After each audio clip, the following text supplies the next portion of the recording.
Some years ago, I was teaching at Southern Adventist University. We had the privilege of teaching there 14 years. It's a beautiful campus in Tennessee. And one morning, as a young professor, I went to do some research early in the morning. I wanted to be there before the readers got there, before other colleagues got there. And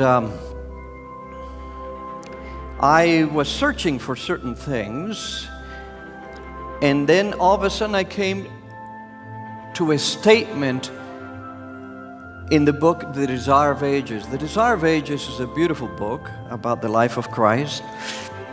And I had read it actually many times, and I had that underlined all over. But that morning I read something as if I had never read it before. It read me. Do you know what that means? Sometimes you read something and it really talks to you, right? And that's what I read, 755 and 56. The spotless Son of God hung upon the cross, his flesh lacerated with stripes. Those hands so often reached out in blessing, nailed to the wooden bars. Those feet so tireless on ministers of love, spiked to the tree. That royal head pierced by the crown of thorns. Those quivering lips shaped to the cry of woe. And all that he endured, the blood drops that flowed from his head, his hands, his feet, the agony that racked his frame, and the unutterable anguish that filled his soul at the hiding of his Father's face, speaks to each child of humanity, declaring, "It is for thee that the Son of God consents to bear this burden of guilt. For thee, he spoils the domain of death and opens the gates of paradise. He and then I started crying. I just started crying.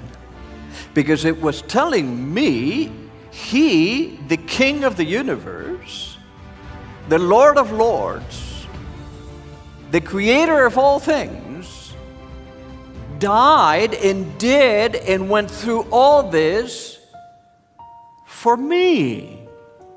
Who am I that he would even pay attention to it? Who am I that he would do this for me?" And I tried to keep reading, and it was hard to read.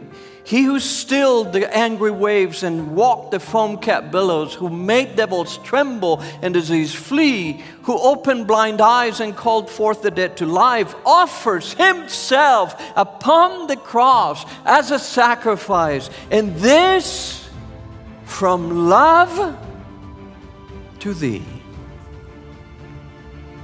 I collapsed on the floor, sobbing. I just couldn't stop it. And I said, "Why?" I kept saying, "Why, Lord? Why do you love me so? Why do you love me so much? Why have you done all of this for me? For me." You see, we Christians know he did this for the world. We know he did it for us. But it isn't until we know he did it for me that it starts making a real difference. He, the sin-bearer, endures the wrath of divine justice, and for thy sake becomes sin itself. I must have been in that state for about 45 minutes. It seemed to me like there were waves and waves of liquid love who just came over me and tossed me over and drowned me in that love, to the point that I prayed silently, "Lord, if you keep showing me that much love, I will not be able to withstand it. I am going to I'm going to explode right here and now.